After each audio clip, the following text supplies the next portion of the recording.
The topic is the National Association for the Advancement of Colored People, and the guest is Alana McLaughlin, and she has given us some information relative to the end of the institution of slavery with the passage of the 13th, 14th, and the 15th Amendments to the Constitution of the United States.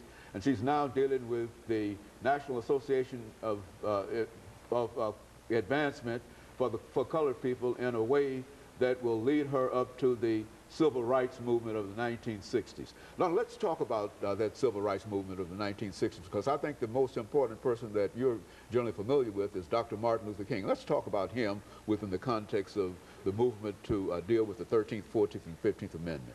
Well, in Martin's childhood, he had one friend who was white, and their father told them that they wouldn't play anymore because they were white and he was black. That really struck a kind of a deep hole in Martin's life, a hole that couldn't be filled, because he really was playmates with that friend, but only to be pushed away by a thing called segregation. Mm-hmm. I wouldn't think that was unfair. If my friend was, I have Philippine friends, I have Mexican, Indian, Spanish. I have friends from everywhere, and I would feel that it would be right for me not to be their friend because I'm not the same. I don't originate from where they originate, so I wouldn't think that would be fair, and neither should Martin have to put up with something that cruel.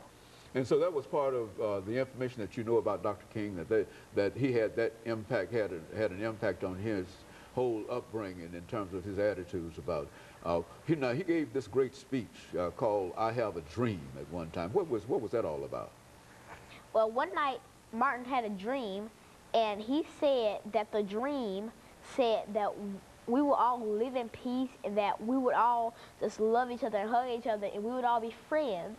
Now, him and his wife, Coretta Scott King, they march and they go around the world talking of this dream, they say. And they say that it was just of peace and everybody loving each other and just everybody being friends and just no hatred in the whole world. Well, now, does it sound strange to you that a person like Dr. Martin Luther King, who had such a dream, should be killed by somebody? Why don't you say something about his assassination? Well, one day he was in his Memphis hotel, and boom, there was a gunshot. Nobody knew what was happening, so everybody went up, and then they saw Martin Luther King in a pool of blood on the balcony of his Memphis hotel. At the Lorraine Hotel in Memphis, Tennessee. And that really struck a hole in his wife, Coretta Scott King's life. That really struck a hole in her life. And I believe she never got remarried. I believe that really kind of caused a hole in her life because she deeply loved Martin. And I'm sure I would be deeply struck if my husband was assassinated because he was standing up for what he believed in.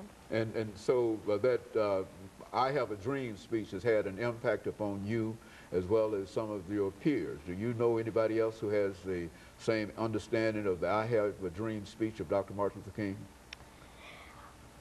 There may be a lot of people who feel as I feel, but not as many youths as there should be. As you grow up, you can get more of a better understanding of Dr. King and of how he lived his life, and you could get a better understanding. Now, I'm 9, and I have a very great understanding, and I could teach anybody about him, but I think more youth should learn about Dr. King, and more adults should also. And not only, I think one time you came to us and you dealt with the sesquicentennial of the Civil War, in which you talked about the importance of us. So you